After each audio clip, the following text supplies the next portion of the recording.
We are live, the SMT YouTube channel, live stream edition of the pod. I have with me tonight, longtime friend of the channel, Roger Entner.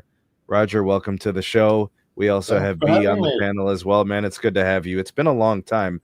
Everybody knows B. Roger, you've been on my show a couple of times, I think, and it's been a while since we had you, but we're really excited to have you back and kind of discuss a topic that started yesterday and probably should have continued, but I just didn't have the time to do it, and we had to make arrangements, and here we are. So, yeah, thanks for joining us, Raj, and B, it's good to have you on as well, sir. Thank you for having me. I appreciate it. All right, let's do this. Roger wrote this article the other day, July 23rd, dated, so I guess it was probably written a couple of days ago, published yesterday, and here we are. It was written that night. Oh, it was like all happening within the same day. Yeah, that's even more exciting. Came out what at 6:30. I wrote this within a few hours. Was there a rush to get it out, or did you just feel like everything you felt sharp and everything was good and you were ready to go? Well, there's no better. When you look at it, there's writing something. There are typically three windows, right? It's you're either first and you write something before anybody else writes it. You're last when you write a definitive piece and you put in things that that everybody else missed, and you write the definitive piece on something. And then the third one, which is like the most challenging one, is when everybody else writes about it. And then you're one voice in a choir. And no matter how beautiful your voice is, you don't stand out that much. And so I figured, I'm not sure how many other people will take the time on a Wednesday evening to write something that's actually not that bad, right? And provide context to what I consider a significant development in telecom. It's like probably one of them since the merger of Sprint and T-Mobile. This is the most significant announcement. Wow. I'm kind of taken back by that a little bit because I wouldn't see that on the surface, but I trust everything that you tell me because I think you're a straight shooter. So, I mean, I'll take your word for it, but you're going to have to convince me tonight. Is that cool, Roger? I don't have to convince you. That's not my job, right? I lay it out, you want to believe it or not, Yeah, good stuff, man. All right. Up to you. Right?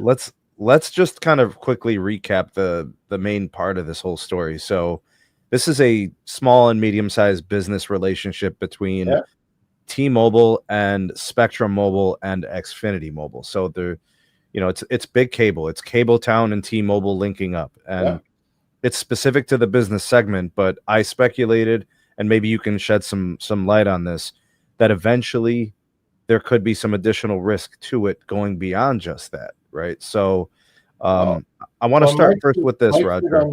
Mike said on the earnings call that he's not interested. But, that's like saying, hey, I'm not interested in getting rich, right? And when you look at the overlap, probably the one that is the least vulnerable to cable MVNOs is actually T-Mobile. And so they have the least cannibalization here. And so it's always about when you have these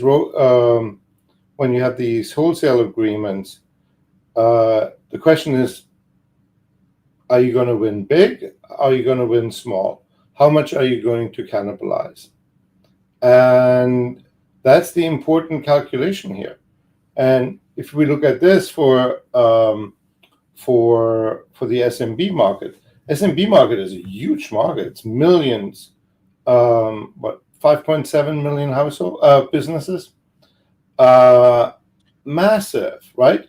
And T-Mobile, very strong in micro, under 10 lines, really, really strong. All the growth comes from there. Right. By the way, as a backdrop, right? So we survey at Recon Analytics every single week 4,500 mobile 4,500 mobile customers, 4,500 home internet customers in English, 1,500 each in Spanish. We survey every single week 300 to 800 businesses, right? And when I look at my data, T-Mobile really, really strong in the business segment, micro, struggling even in mid, struggling in small, not really existent in mid. They grab headlines in enterprise. I don't see them that much either, right? And then you have this huge mid segment that is very strong for Verizon. And by the way, so the smaller a business gets, the more it looks like a consumer, the stronger T-Mobile gets. The larger a business gets, the stronger AT&T gets. And then in the middle, huge segment, and usually the only sector, very often that the only place that grows at Verizon is that medium, smaller business segment. If you look at their financials that came out on Monday, that was the only part where they're growing customers, right? Yeah. And so here suddenly you have cable that has between 40 and 50% small business market share for wired, and literally nothing, right? You can probably put all the cable customers in a big stadium and greet them all by hand, buy them a hot dog. And you have T-Mobile that doesn't have much either. This is like a match. Hey, look at this is a feeding ground. Yeah. And how quickly do I go after this market dominated by Verizon and to a lesser degree AT&T, right? How do I go after that market? I can go at it myself, or I get the help from the cable guys. So do I win big? Do I win small? And then you do the arbitrage calculation of where do I end up with more profit in the end? Because in the end, it's profit that counts. We all get paid by profit. Roger, can I ask you this? Why did Big Cable not go with Verizon for this? What was it about T-Mobile? Was it price? Was it the leverage? Like, what do you think definitively? If you could point something. I don't think Verizon wanted to play in that market, right? It is such a profit center. It's a growth center. It's consistently the only segment in Verizon's business portfolio that gains customers. They needed to defend that. They wanted to defend that. And they didn't think that T-Mobile would play. Because it also, right, when you look at T-Mobile's playbook, they topped out in the top 100 markets. They topped out. They have like 50-ish% market share. You're not going to grow that much anymore there. In SMRA, they're growing rapidly, 20%, right? They're now at 20%. That thing has, 2-3 years runway left. Mm-hmm. And then you have business, where they're like 10%. If you look at the long-term growth, these are the vectors of growth that they will go after.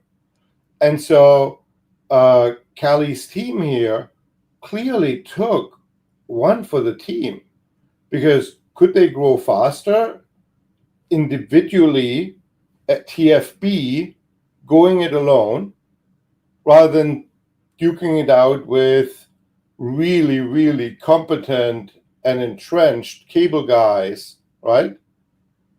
Or now they're going to run into them as well. They're all going to chase the thing. T-Mobile as a company is probably better off with having 3 guys shooting at Verizon and AT&T customers than 1, right? And so I think it was the company priority that won over the TFB priority.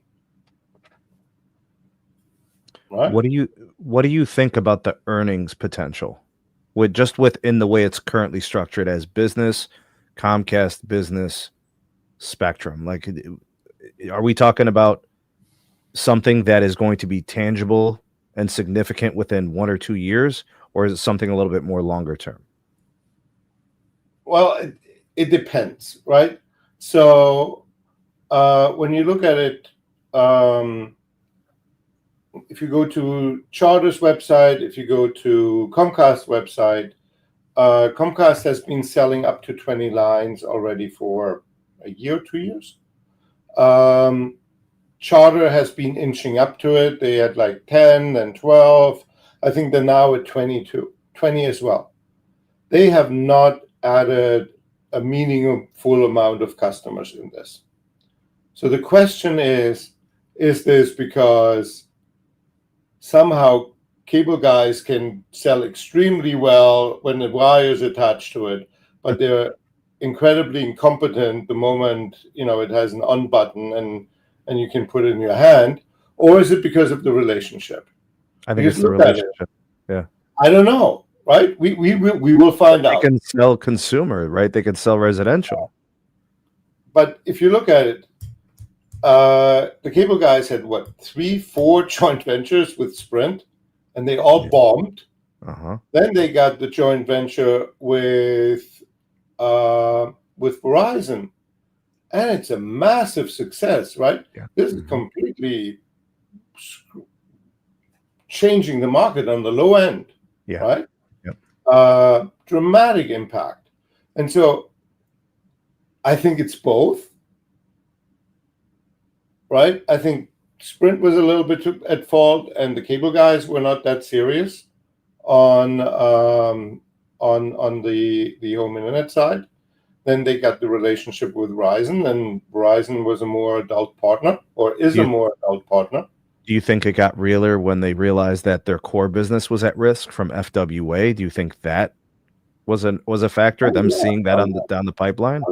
Of course, Yeah. I helped Charter build its mobile business.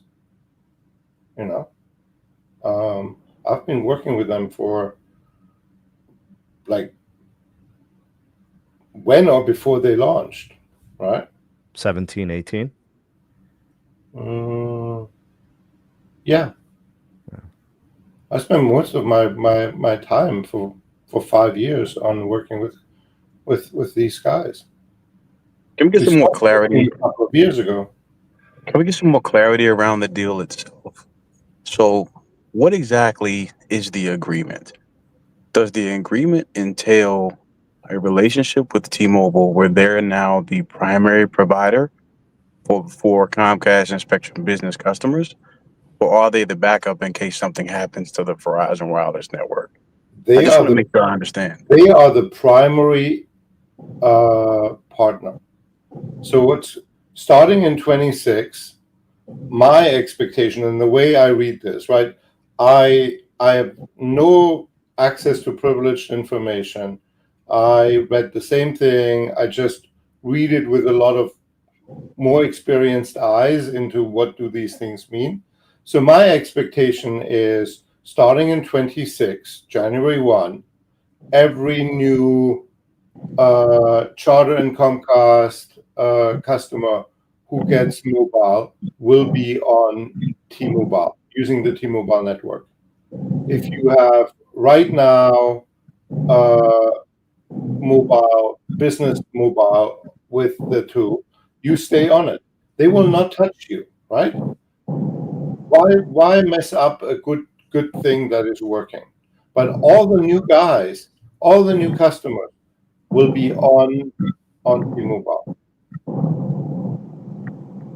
So that implies that the current agreement that Verizon has with Big Cable is just for consumer. Would I be accurate if I were to say that? I would say that the intent of the agreement is for consumer, right?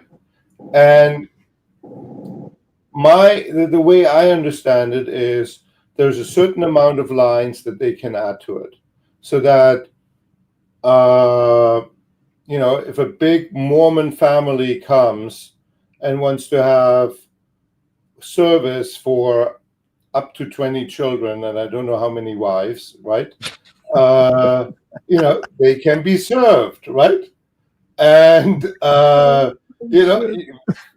maybe it's an Arabic family. I don't know, right? But somebody rolls in and they have a lot of children, right? Or if the Duggars come in, the Duggars actually couldn't be served because what? It's 26 and counting, Yeah, something they like capped that. out. Yeah, they're going to have to make 2 accounts. Right? The Duggars are out, and I would assume, right? And if it's a business, right? I don't know the contractual details. I don't want to know the contractual details.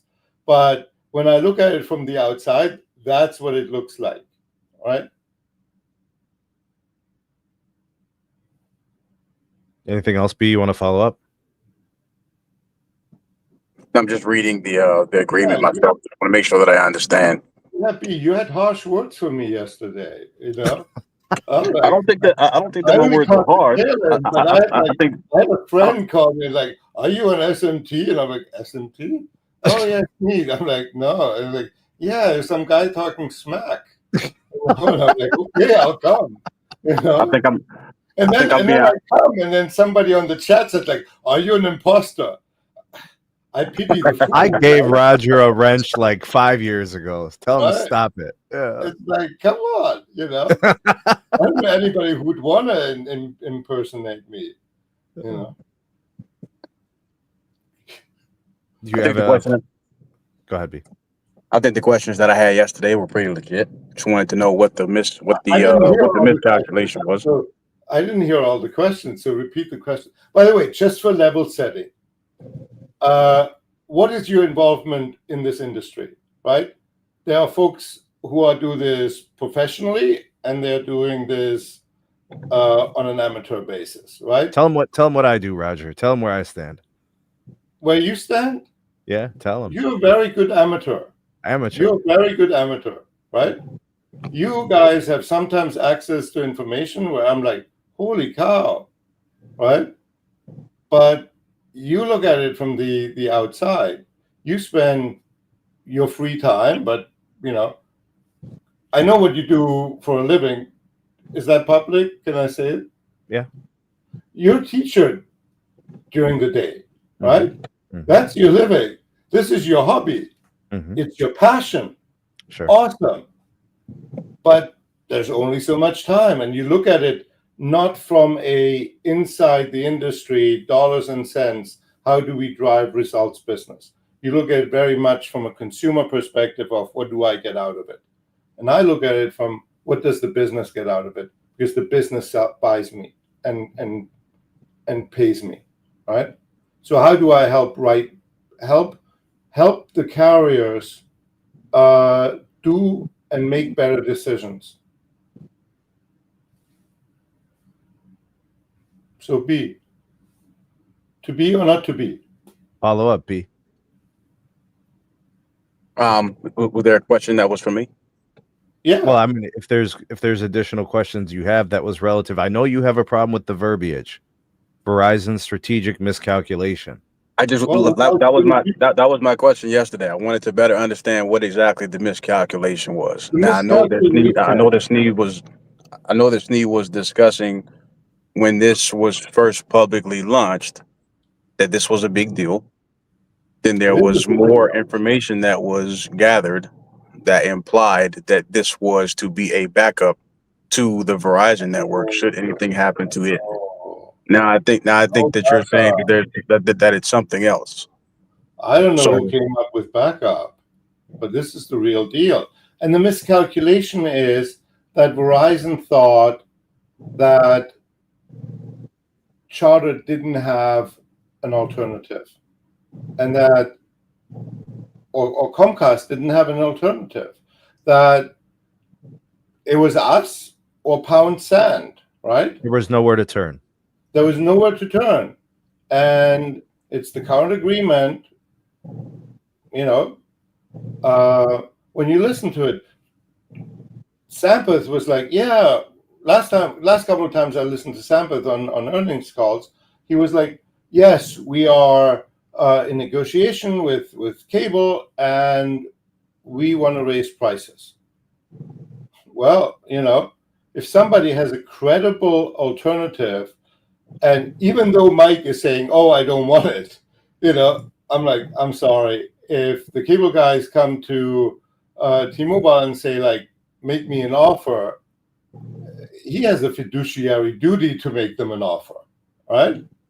He needs to, well, I don't know if it's a fiduciary duty, but he needs to be really smart and say, like, am I going to send 18.5 million customers that I can take away from my friends in red, away from them?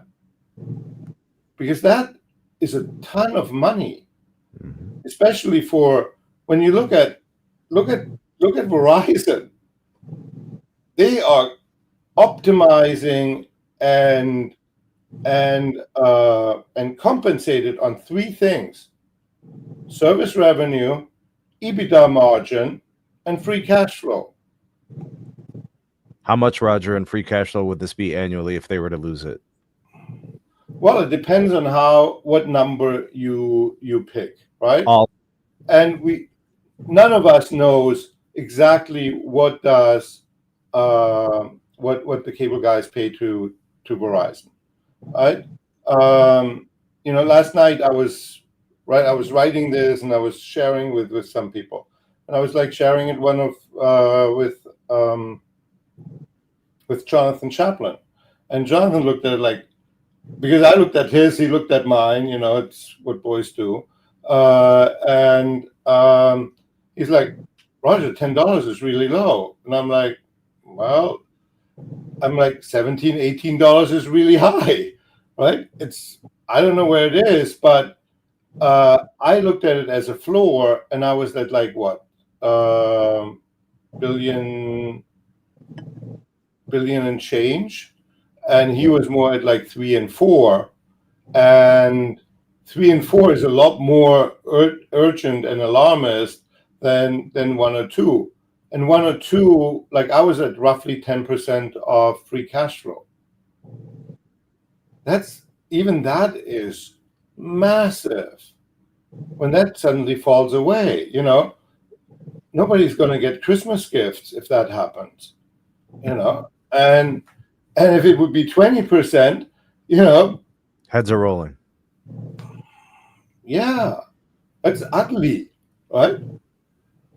And I want to be a little bit more conservative, so I put the number lower. Is Verizon doing anything near term in the attempt to do some type of damage control at this point? Is there anything? I don't know, right?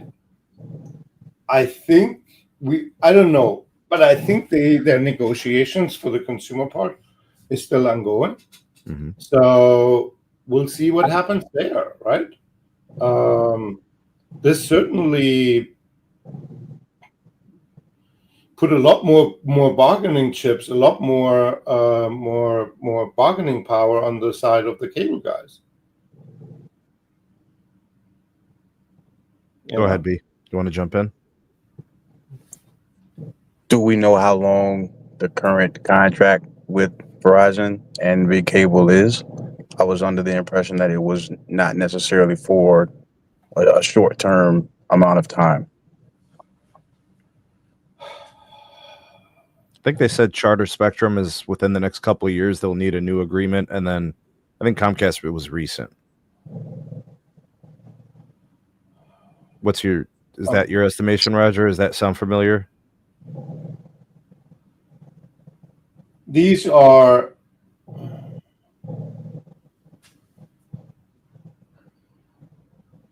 I know too much. But they changed the plans recently. I was assuming it was because there was a new cost structure. they negotiate their contracts all the time, right? Quarterly, annually? No, not quarterly. Might they make? I don't know if. By the way, I don't know the adjustment that. I don't know what Comcast did was based on a change in. I don't know if it was based on a change in negotiation or in the contract, or if they simply took advantage of a clause of the contract. Because when you look at it, what Comcast did, it simply followed through with the same deals or with the same offer structure as what Charter already had in place. And when you look at it, it is my understanding that the agreement with Verizon is with Spectrum Co. And Spectrum Co. is the joint venture between the two of them, right?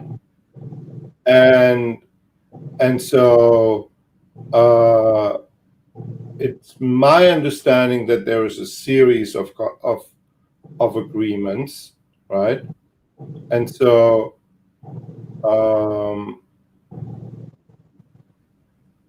of various lengths, and I don't know how long they are. I only go with what they say in public. And the last time Sampath said, like, I think I'm going to get more money out of cable, right? Which indicates to me there's a new contract coming, right? But I have no idea where they are in the current contract. Follow up, anything else? No, it's good information. Yeah. It's very insightful. I try, right? I try. But yeah, no, it's right. They have the potential to really hurt, to really hurt Verizon's a significant profit center, and they can make AT&T's life harder, right? AT&T is trying to grow the business segment too, and they've been shrinking, Roger. The wireline. If you go to the financials, look at the there's a sub-segment where they break it apart. It's the wireline shrink. Yeah. It's the wireline segment that is under severe pressure. The wireless revenue part, and I just recorded the Week with Roger episode for Monday. And so as preparation for that, I looked at the wireless business revenue line. And that was basically unchanged year over year, which indicates to me that it was either the same number of people paying the same amount of money or a little bit more people paying a little bit less money, right? It didn't change materially. What went up was the handset cost or the handset revenue, which is also the indicator of the handset subsidy, which tells me then that the market has become more competitive, more intense, right? We heard that from every CEO, consumer, business. It didn't matter. Yep. And everybody's turn was up. So that definitely indicates that something's going on. Yeah, I agree. It's a good time to be a wireless customer, no matter if you're a consumer or a business customer. Hey, Roger, could we categorize this and maybe you just pick one if you had to choose one of the three? Low, medium, high. What is the perceived risk T-Mobile stepping on Verizon toes here? How would you categorize that risk for Verizon? Low, medium, high? Very high. Very high. You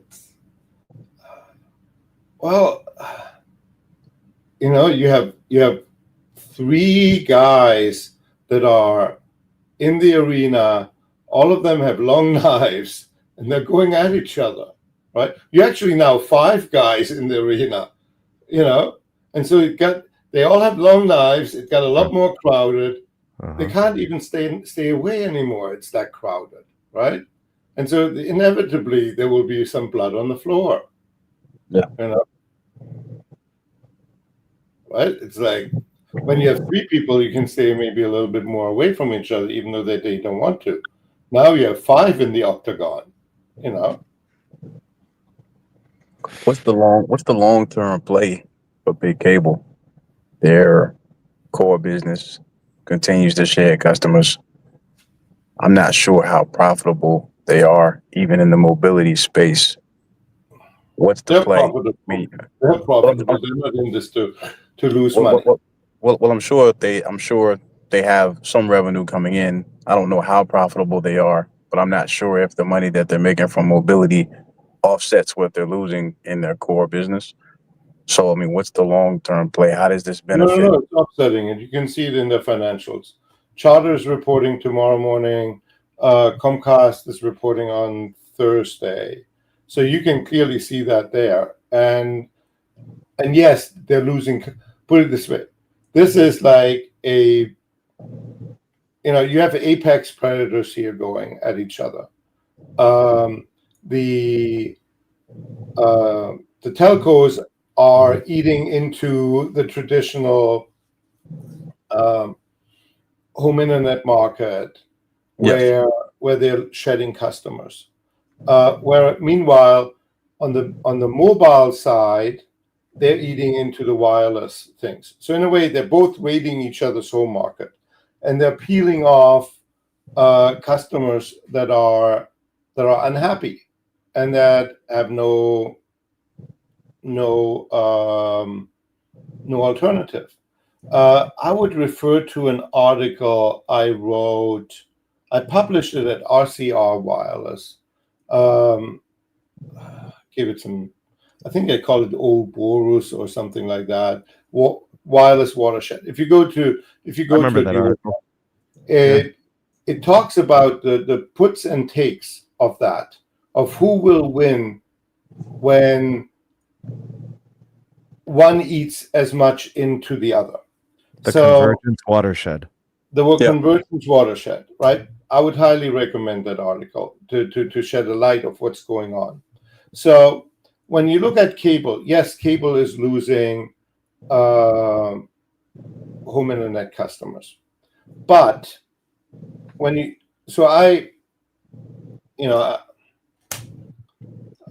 I just looked it up. Like for cable, for Charter and Comcast, in the last year, we talked to more than 60,000 customers of both of these carriers and asked them NPS questions. You know what NPS questions are? So, by the way, if you ever interacted with somebody and then a business, and then they ask you, be on a scale from 0 to 10, how likely are you to recommend this service, this podcast to your friends and family, right? So what happens if you rate 9 and 10, you're considered a promoter, because people who say 9 and 10, they talk well about it. Mm-hmm. People who talk 0 to 6 will talk badly about it. And 7s and 8s don't talk about it at all. It's their little secret. And so you take the percentage of the people on 9 and 10 and subtract the 0 to 6s from it. When you look at the NPS numbers for cable, they're around 0. They're a little bit above 0. But that still means that roughly a third of their customers rate them 9 and 10, right? They're extremely happy with these guys. There's also 1/3, that really hates them. And some of the questions that we have asked is like, hey, if you really hate your home internet provider so much, why aren't you leaving, right? Why are you sticking around? And a lot of it's like, hey, I got no alternative, right? Nowhere left to go. And so they're waiting in the bushes for either the salesperson from a fiber provider or from an ad from FWA to come along to basically run for the hills, right? And that is significant. Also, one of the things you have to remember, all new build that cable does is fiber. Yep. 10% of their customers are like all the RDOF expansion, all of that stuff. I think 10 or 11% of Comcast's fiber customers are on cable customers are actually on fiber, right? Mm-hmm. And so it becomes very, very interesting. So how many of these customers can cable peel off, or can FWA and fiber peel off, right? By the way, I have NPS down to zip code. No, zip code, yes. But if I aggregate it up to county level, the happiest customers with home internet customers with a carrier is in some county in southern Kentucky.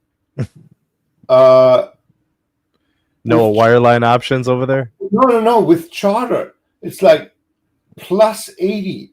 It's like insane. Everybody's promoting it. All promoting. Hundreds of respondents, right? Yeah. It's not like one or two random guy, who was on whatever they're on in Kentucky. But no, it's like hundreds of people, right? It's like, I'm like, holy cow, if they want to do a good job, they actually can. Yeah. Right. And then in the meantime, to basically insulate that customer base, they're offering pretty spectacularly priced wireless. Of course, they're going to lose money on the first year when they give it away for free. But they also are inoculating customers not to switch, because the more lines, the more products you have, the harder it gets to switch. Right? So they're looking at this as a cost of doing business, Roger? They're making money. Yeah. They're undoubtedly making money on this. At whatever price they're charging. So that, what are they charging? $25, $30 right now, right? Mm-hmm. So you subtract from that their corporate overhead and their operations, and then you could subtract for that whatever you believe their wholesale rate is, and then there's money left over at the end. And if you do fancy math, you can actually look at the profitability and do that, right? Mm-hmm. But that's serious math work, and yes, I've done it, right? Give us a magical number. Give us a magical number. Is it better than an MVNO? It depends on the MVNO, right? Okay. Uh, Is it better than Boost? Is it close? I think Charlie has a spectacular deal through AT&T. With AT&T, yeah. I think Charlie has a spectacular deal with AT&T. Ironically, they called the T-Mobile deal a sweetheart deal. Remember that from the DOJ? That deal was also really good. Yeah, but AT&T beat it. My understanding it. Well, I think, and when you read through the tea leaves of what went on, I think the T's and C's on the AT&T deal are better than they are on the T-Mobile deal. Also, Charlie likes to poke people in the eye, right?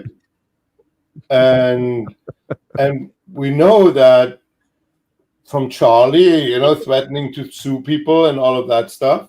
Yeah. It wasn't that of a happy relationship, right? And who knows how this will turn out on with cable, right? We're right now at the honeymoon phase. Everybody's happy at the honeymoon. Well, I hope so. Everybody's happy in the honeymoon phase. But exactly that this goes downhill, because then you find out, oh my God, they always put the cap on the toothpaste in the bathroom. Oh no, they don't. They leave the toilet seat up or down. I don't know, right? We're having to work together is a lot harder than coming to an agreement, right? The agreement is when the hard work starts. It's not where it ends, right? And so Charlie is a very good negotiator, and I think he got a pretty good deal out of AT&T. So, Roger, I think he liked to stick it to. He just liked to stick it to the AT&T to the T-Mobile people, and so I think it's like as good, around as good as probably with T-Mobile, and depending on how big his personal grudge is, it might cost him a little bit of money just to make their life difficult. AT&T and Dish are the odd ones out. You know, I was reading the Baumgartner article, and you know, I considered those things. Yeah. AT&T doesn't seem like they were at the table. Dish, again, not involved, not even close, not even in the stratosphere. So this is almost like a T-Mobile and Verizon race moving forward for stuff like this. That's what it feels like, to be honest. Who knows, right? John Stankey said publicly that they were not interested. And John, the way I know him, is a man of his word, right? And they make their decisions based on their calculation. They don't make. I'd like to push back on that, Roger. What? John Stankey once said, "We don't like fixed wireless access. That is correct. We're not going to scale it. We're not going to really do this." Okay. And then all of a sudden, like 6 months later, it was, "We really like it for business." And then 6 months after that, it's a great copper catch for all of our, you know, they change it every 6 months. Okay, you need context for that. You need context for that, right? You need a lot of context for that. In 2007, who ran the wireless network at AT&T? 07? Okay. This is a really easy question. This is a layup. Okay. I thought Stankey was the wireline guy. Who ran AT&T's network, all of it, in 2007? Was it Stankey? Congratulations, you just won an inflatable washing machine. You know, good, right? John Stankey. What happened in 2007? iPhone. Thank you. iPhone came out, and they underinvested in their network. I'm trying to tee it up for you, Sneed. Trying to tee it up for you. These are all layups, right? These are all layups for you to dunk, you know. And they underestimated how much data was going to happen. Roger, I'd like to. I'm sorry, I don't want to interrupt. All right, were you finished with this statement? Go ahead. Roger, I'd like to better understand your perspective on performance, because I think what you said is profound, what you just said. I keep seeing, we all keep seeing RootMetrics results as it relates to AT&T, particularly at the state level. They're winning tons of states. Great, congratulations for them. How are they able to do that, given what you just said? It seems like the underinvestment has been continuing. They seem to be behind Verizon and T-Mobile. And based on the RootMetrics data, it's Verizon that's winning a huge chunk, I would say a majority of the metro markets. And my understanding is that the way Root calculates their scores at the state level, they take into account the metro score as well. So how does this work? All right. How are they able to be successful if they've underinvested in their wireless network? All right. So to give you backdrop, 25 years ago, I worked 25, no longer. God, it's long. 27 years ago, I worked for LCC.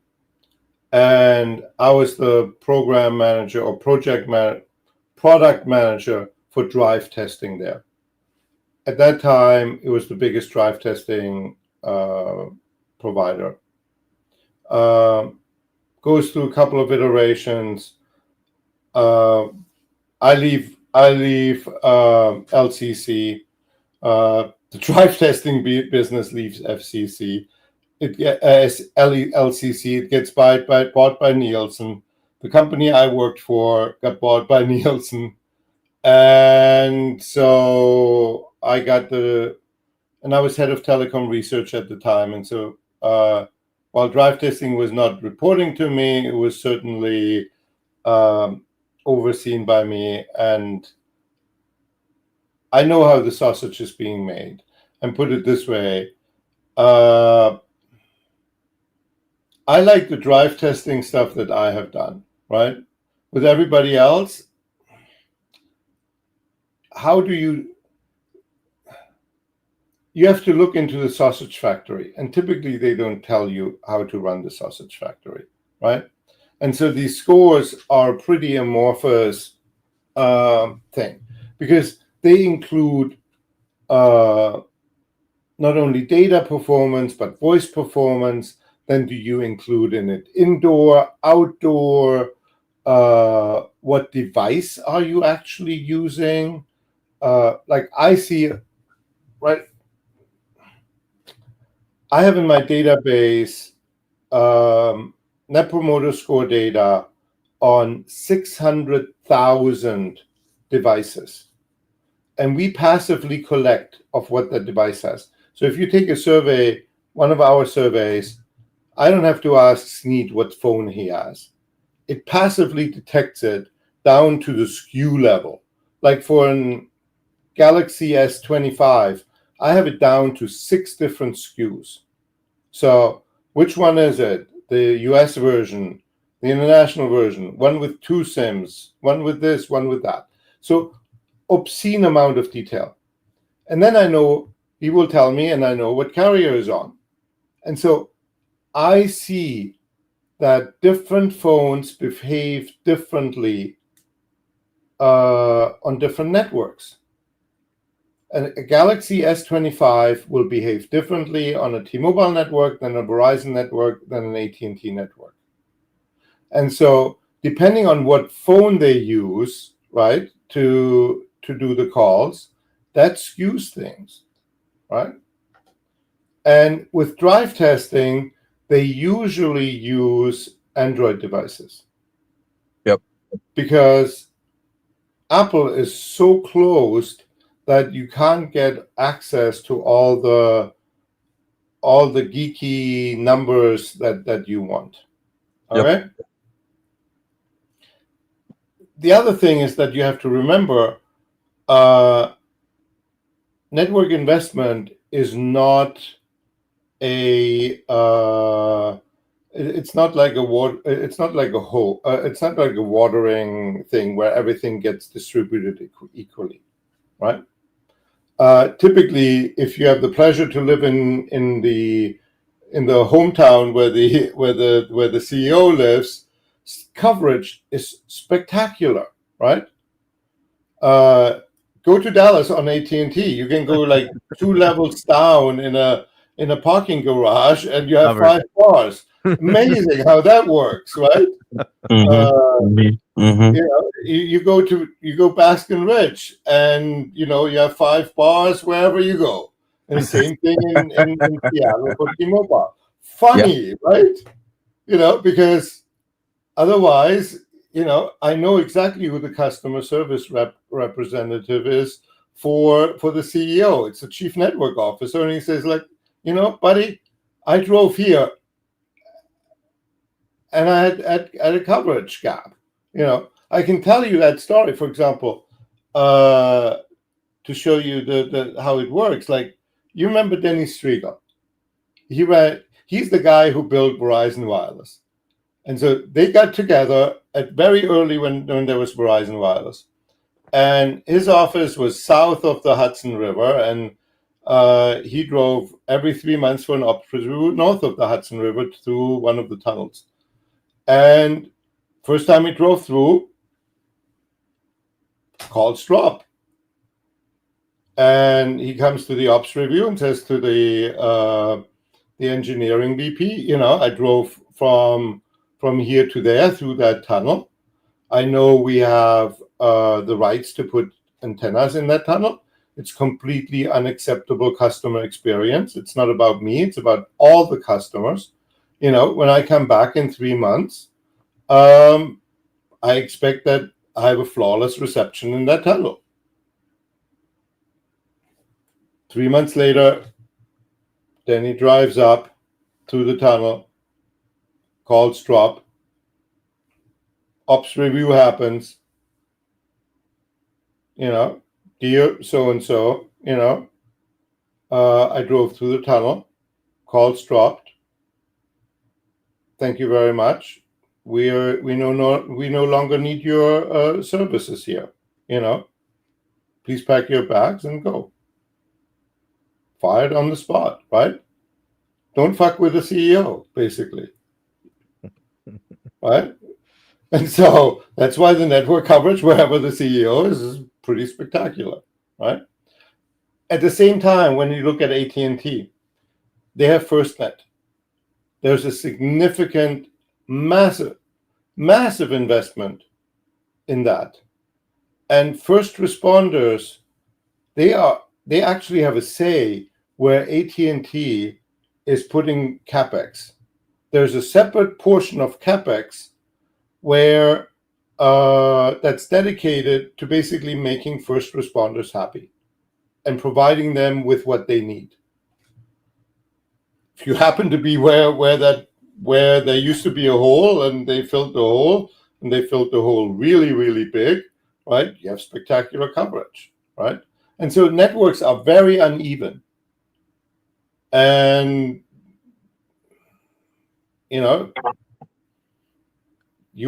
they were in a state where they spent this. Also, when you look at it, so when you look at AT&T a little bit, and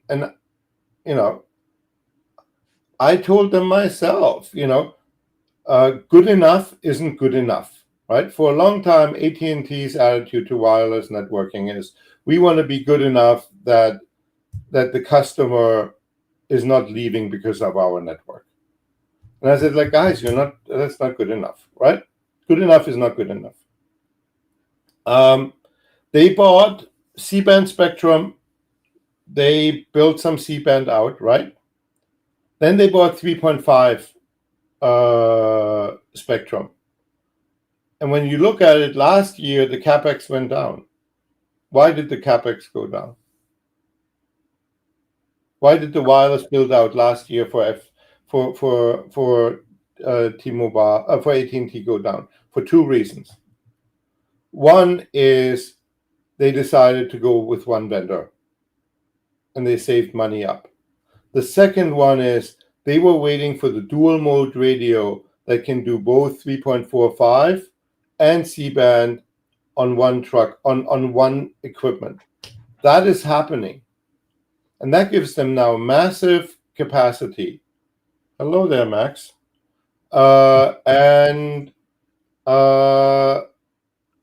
so I think what you will see is what you should see is a significantly improving AT&T network. And I see some of your friends, I know they come here, take pictures of how they're ripping out Nokia antennas and they're moving and they're putting Ericsson in it. And that comes with a dual mode radio. They're putting up both where I'm at. They're putting up two different gears. Yeah. So see which one is the dual mode and which one is the single mode. But generally, they're putting up dual mode. So all that said, how are they able to compete and win states? FirstNet. FirstNet. That's it? Basically, it's 10 megahertz of band 14. It's network modernization that comes with it. It's upgraded fiber circuits. It's modernization switching from Nokia to Ericsson. It's all those things. None of those things. I mean, outside of everything you said makes sense. None of that is not congruent with what Verizon is doing as well. I think the missing key is just FirstNet. That's it. Just that extra 10 minutes. It's am I wrong? Am I wrong? No. Also, when you look at the number of, I was really shocked that Verizon did not, when they got the C-band, that they did not do what T-Mobile did, right? When T-Mobile got the auction, what was it, 228, the additional 2.5, The white space licenses. Yeah, they waited. They had to wait for the authorization, and they built it out, and then they got the authorization, the Spectrum Authority. They got the license, and they turned everything on. I was like flabbergasted when Verizon did not do that, and they didn't do it because they were optimizing for free cash flow, right? So what happens when AT&T gets the 4.9? How much further up are we going to see them go in the rankings? A good bit, right? It's more spectrum. It's more gas in the tank. You can More for FirstNet. Yeah, but it's the way this stuff is structured is that if FirstNet is using it and wants it, if you have a customer, if you have a FirstNet person on it, they have first dibs. But everything that's left over, they can give to regular consumers. That's the beauty of this thing, right? And so, when bad things happen, it's all theirs, right? It's guaranteed to be theirs. But, when everybody's sounding sleep, nobody's has an accident, no planes are crashing down, 80-90% will go to consumers and businesses. Hey, Roger. Hey! By the way, I seriously think these drive test people should test AT&T when they power down their towers at 10 o'clock at night. Well, everybody's powering down the towers at night, Yeah, power savings. Yeah. Hey, Saving. at least with Verizon, from what I've encountered in my area, I lose the C-band, but I'm still on band 66 on every tower. Yeah. Well, it's their subtle hint. You should go to bed, right? That's what John Stanky's going to tell you. Absolutely. Yeah. Well, most times I do get to bed. Pizza party's over. If Steve Jobs was still around, he would say, like, you're holding your phone wrong. Yeah, I'm covering the antenna with my thumb, despite the fact that's where the antenna's lined up. The problem is I had a thumb. Yeah, well, shame on you. That can be fixed, right? But look at it this way. Yeah, it could be fixed. I could get a Galaxy. Yeah, but the other thing is, so when they turn it off, how slow does your speed go? Does it go? Because basically, the way you should really look at speed, right? I don't care about speed. I just know in the daytime the page doesn't load, and in the nighttime the page doesn't load. That's a problem, right? But in general, what you want to do, the way they run networks is not on top speed. It's on minimum speed, right? Because you're trying to make sure that every customer on the network has at least 5 megabits so that they can run HD video. If it's slower, yes, you have a problem. If it's higher, gravy, right? Or somebody does speed test, right, and jerks off to speed test. Congratulations, right? For me personally, 5 megs is more than enough. I'm worried about my Slack messages, my Teams messages, and my email. That's a problem. Yeah, when that happens, that's the problem. Yeah. I'm with you. When that doesn't connect, I have problems. So I'm happy with my carriers. Exactly. But and then when it's more, it's 25 megabits. Realistically speaking, you don't need more than 25 megabits on a cell phone, because that's 4K video. And your eyes can see 4K video. Especially on that tiny screen. Yeah. You know. Yeah, I'm happy when the page loads when I need it to load, and that's my benchmark for good service. I know Stetson gets very happy when it's faster for his coverage map thing, right? But other than that, it's like from a real world perspective, it doesn't make an impact, right? I mean, being able to download at a gig, which I've done on Verizon and T-Mobile in Las Vegas on the Strip. Spectacular. Awesome. It's only a speed test number. I can still load the web page in the hotel when I'm only getting 3 megs a second. So my question is, what are you seriously downloading on your phone that you need 1 gig nowadays? Absolutely nothing. Right? It's like there used to be a case,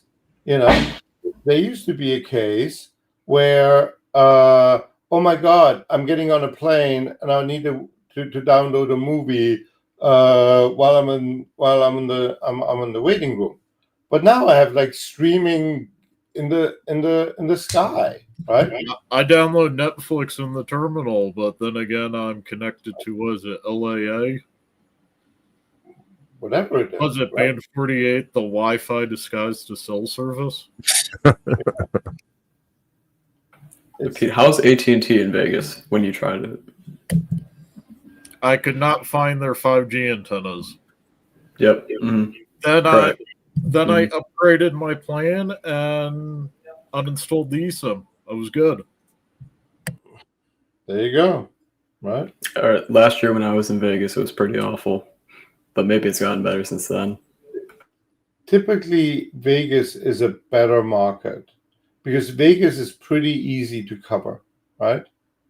Because here's where people gamble, here's where people live, and then here's where armadillos are, right?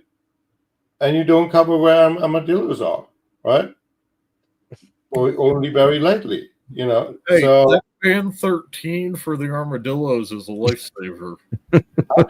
Absolutely, right? By the way, Miami is the same way. Miami is even better. On one side you drown, on the other side you get eaten by alligators, right? And you can only go north and south. And in so the you have middle, a pretty defined architecture. Roger, you're missing the fact that during high tide, in between those two, you also drown.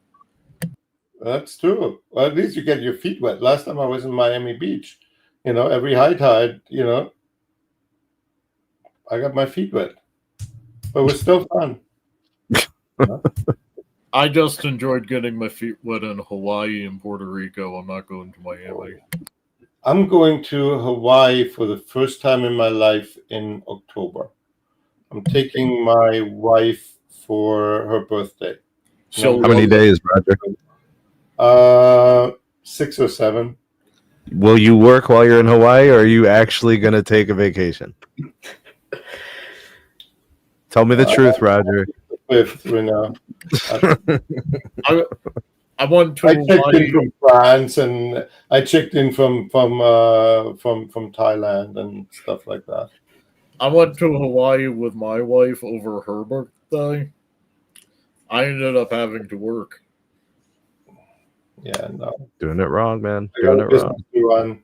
I have great people. I have now 17 people working for me. And they're best people I've ever worked with, both professionally, capability-wise, and as human beings. Just fantastic team. And the stuff we do is like mind-blowing. It's like we're diving so heavily in AI, it's not even funny. My problem is I'm indispensable for the people who go, oh, Peter knows that stuff. Well, I'm one of them. Yeah, I know. And luckily you did not text me over that time. Right? So, you shouldn't give out other people your contact info, but I'm doing it very sparingly now. Yeah, it's a good choice, but I appreciate whenever I have a problem, you are there. I really, really appreciate it. Which means when you need me, I'm there too, right? Yeah. Does anybody have any follow-up questions for Roger? I would just want to be able to respect your time, Roger. Yeah, I got a question for Roger. Am I professional or amateur for wireless? Well, you're now a professional. Yep. You used to be amateur, and then I introduced you to Peter, and then you became a pro. I went from amateur to fed to pro. Yeah, you're pro. You know how the sausage is made. You know what's important, what's not important. And did your perspective change? No. No? No, but then again, I was fed in the middle. Okay. Yeah. I'm also. But you look at the whole issue in a different way because you know how this all runs and how difficult it actually is. Wireless looks easy, and it's really, really hard to make really difficult things look easy. Ish. What about Peter coming back to Boost? Setting up regulations for NTIA. Not a cakewalk. But what about Charlie? I mean, can't count out Charlie. Can't do it. Here we go. I didn't say that. That was Mike Seaver. I didn't say it. Yeah. I know, guys. I know. What did Mike say? I've been on my best behavior all night. You can't count out Charlie. He'll say anything to look good in the moment. Charlie, but at the same time, I think the game is pretty clear how this will play out. Yeah. And it's not with Boost or however you want to call that network gaining millions of customers. No, I think you're right. So Roger, I want to know what you think of this because I brought this up a couple days ago. Boost gets sold to a private equity firm. Your thoughts?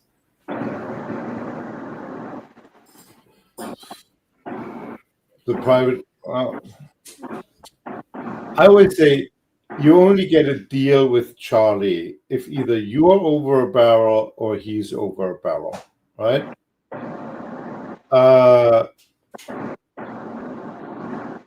I think the time window for Boost closed with the pandemic. Prior to the pandemic, started? So right when Boost started with Dish, it was over? No. It ended because basically at that time, interest rates were zero. They were actually negative. You could have access to Charlie could have had access to unlimited funds at near zero rates. And he would have needed, let me remember, I ran the math. I thought to have a chance to do this well, he needed somewhere between $50 and $80 billion. That sounds right from that. I think you mentioned that on a This Week in Roger back then, too. Yeah. Well, I'm glad that I'm consistent with myself. That's always encouraging. But hey, I love your podcast. So what can I say? Thank you. Well, appreciate it. The Week with Roger, if you want to listen. 15 minutes. We don't pontificate here you to death, for an hour and change. That's why he never has me on. Roger, you said you were pretty confident you knew how things were going to go, and then I think the conversation went another direction. I don't know if we cut you off or not. I apologize for that if we did. But what are your thoughts? How is the game going to go? How is this going to play out in your mind? Charlie will sell. It's a question of when, right? It's in 27, he can. I feel Hans is borrowing Verizon. Well, Would you say that one more time, please? I'm sorry. I think Charlie will sell. Wait for 27 when he can sell. He will find. He will probably sell basically the spectrum will be sold to the MVNOs in various degrees. It will be basically a US Cellular Part 2, right? That's what I think will happen. Somewhere in 27, 28. Makes sense.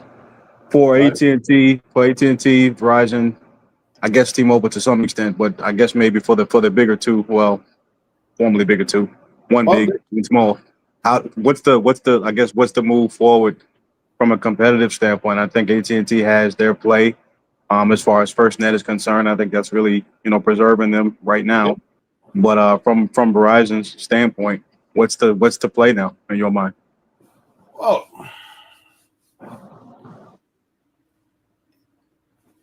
when you look at it, you have to look at it from one of the biggest mistakes that a lot of people make is look at Verizon based on the goal that you think they should have, not from the goals that their board sets them. And their board sets them the goals. And by the way, Kev from Boston, I think you're from Boston. I think a so lot too. of people, share your sentiment, but when you look at it, the board set the incentives for Hans and the leadership team, increase service revenue, increase EBITDA margin, increase free cash flow. And based on these three goals, they perform flawlessly. Isn't that what I've been saying? Doing really, really well. Isn't that what I've been saying? Hey, really? Yeah, but this is proof, B, that if Verizon wasn't performing to those three standards, he would be Hans gone. would have been gone a long time ago. He would have been gone. He'd be gone. It's just I've been saying that. You guys been calling me crazy. Roger says it, and everybody's applauding. But that's why. And by the way, on this list is not subscriber growth, right? Who cares about subscriber growth? Nobody cares about subscriber growth. At least they think subscriber growth is a nice to have, not a must have. Also, when you look at it, gaining a new subscriber only turns cash flow positive after a little bit over a year. So you're in the hole for a year when you gain a new customer from the thing. And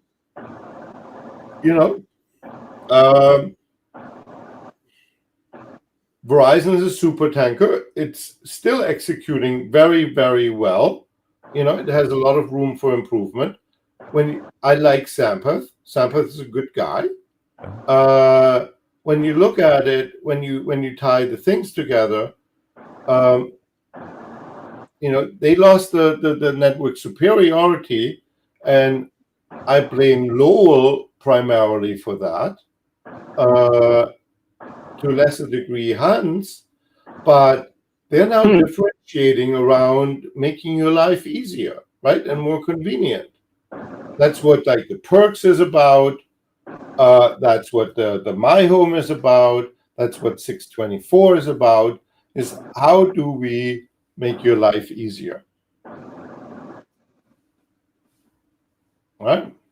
I distinctly remember saying the whole Lowell and Hans thing. You guys called me crazy and went on the whole Gator Shoes thing for the last 3 years. Well, okay, all right. Simply, Conflicts is Gator. It's look at your job. If your boss tells you, B, I want you to do this, this, and this. And if you do that, you get a bonus. And if you don't, you don't. You'd be stupid not to do it. Right? Agreed. It makes perfect sense. And to Hans' credit, he has been saying that. The CFO, Tony Skiatis, has been saying the same thing. They've told us for years how they want the market to judge them. And everybody, I've said that. It is what it is. It's fine. And they say this until it's red in the face. And a lot of people are saying la, la, la, I can't hear you. I think your goals should be this. And you're not executing against my goals. Okay, right? The same way, John Stankey executes against the board, that the goals that the board came up with, right? And Mike Sievert the same way. They execute against the goals that have been set by their board. If you like them or not, pretty irrelevant, right? But it behaves. It explains the behavior, right? If you agree or disagree with it, irrelevant, right? I completely agree. I think that's very well said. I feel vindicated. What else we got to talk about, guys? I just want to get to the super chat really quick for Kev. We would just want to thank him for that. So he mentioned Hans is bearing Verizon. Any insights on the company's future prospects? Their financials have been questionable. I would actually disagree with that part. Emphatically. What is he talking about? Okay, No, crazy churn rates. Crazy churn rates. I would say that they're in line with their competitors. Yep. And a little bit higher. But when you look at it at 0.9%, look at it this way. At 0.9% churn rate, that is an average lifetime of a customer of 11 years, right? The way how you can calculate it is you take 100 divided by the churn rate as a full number, and that gives you the number of months that customer stays with the carrier on average, right? So if you have 4% churn, it's 100 divided by 4, 25 months, 2 years. 2% churn, right? They're going to stay 50 months, almost a little bit more than 4 years. At 0.9% churn, that's like 11, 12 years. At AT&T and T-Mobile, it's like 12 and a half, 13 years. Not that much different. So the churn rate is pretty much under control. Do they want to bring it down? Yes. Right? Increased outages. They need to. That's concerning, right? And declining customer service. I think that's what Sampath was focusing on with his Project 624. Right? Yeah. I think that's fair. I think it's a little bit too early to tell if it's working or not, but it's never a bad idea to improve customer service. But at the same time, ideally, you don't need customer service, right? Yeah. You only call customer service if something goes wrong. Yeah. Yeah, and then real life happens. And then real life happens, right? Yeah. So increased outages. I wonder where Kev is getting that information from. I'd love to know more information on that. I think they've only had one noticeable outage this first half of the year. Yeah, I'm not sure where that information is coming from. I'd love to know more, but it might be personal experience, and maybe they changed the tilting on an antenna, and wherever that could be. It suddenly got worse. Right? Yeah. Wireless is a very personal experience. I don't care. One of my employees told me, hold on, how did he write it? He's like, I have a service. There's a service outage in hold on, I'm looking for it. He's like, big AT&T outage in my area, and which is like in Highland Park in DC, in Dallas. And I'm like, does it affect you? And he said like, yes, but he didn't tell me how it affected him. Right? It's like, I'm like, hey, it's raining in my area. Okay, does it affect you? Yeah, I'm getting, I could get wet. I'm like, I gave him a new one, but I said like, buddy, if your basement is flooding, let me know. That's different than like, I have to get an umbrella, right? And so, just very personal. Well, Roger, it could be a major outage if it's the fiber because it's a Wi-Fi network. It's the fiber network in Highland Park. But on the other hand, Fiber is it's a Highland major Park. outage. Put it this: if you know who lives in Highland Park, you know these outages are not long-lived. You know, Yeah, I know. because the people who can repair it are the ones who live there. So anyway, Yeah, I'd be shocked if that was longer than an hour. it's about a day. Well, they should only be reporting outages that are like actually caused by like, you know, a poor functioning system, not something that's out of the telco's control. Like earlier this year, I had like some underground critter bit up my AT&T fiber cable, and my service was down for like a day. But that's still not on AT&T. Yeah. No, it's the Badgers or whatever it was. Yeah, no, there's a lot of fiber cuts. All right. Yeah, the one thing I'll say is they did not give me my money for the AT&T guarantee. There was not there was not a cent of a bill credit or anything. Max, that 30 cents really made a difference, right? Yeah, exactly, right? Right? It did show up at the bottom line at AT&T, though. They did mention expenses were up for the quarter. Just want to throw that out there. Max, that was an act of God. It's not covered by their guarantee. It's an act of well, then add that to the terms and conditions then. You know what I mean? It's in there. You didn't read the terms and conditions. You need to stop. All right, who does? All right. Thank you, Roger. Thanks for coming on, man. I got to wrap up the show. I want to thank the Bearded Dragon, Max B. Thank you guys for coming through. Salute to you all. Roger, thanks for graciously accepting the invite to our show, explaining everything from the article, and taking time to kind of, discuss some of these things with us. We appreciate it. Still a friend of the show. We love you. Always. The people love you. We want you back if you'll come back, if that's okay. But I expected more smack from B, he's actually a really nice guy. I'm not sure why. I'm a great guy. I play my role. I play my role, Roger. I play my role. You have no idea. You have no idea. You haven't seen anything yet. You haven't seen anything yet. Thanks for a great show, Roger. Thanks, everybody. We appreciate it. We'll see you guys soon on the next one. Sneed.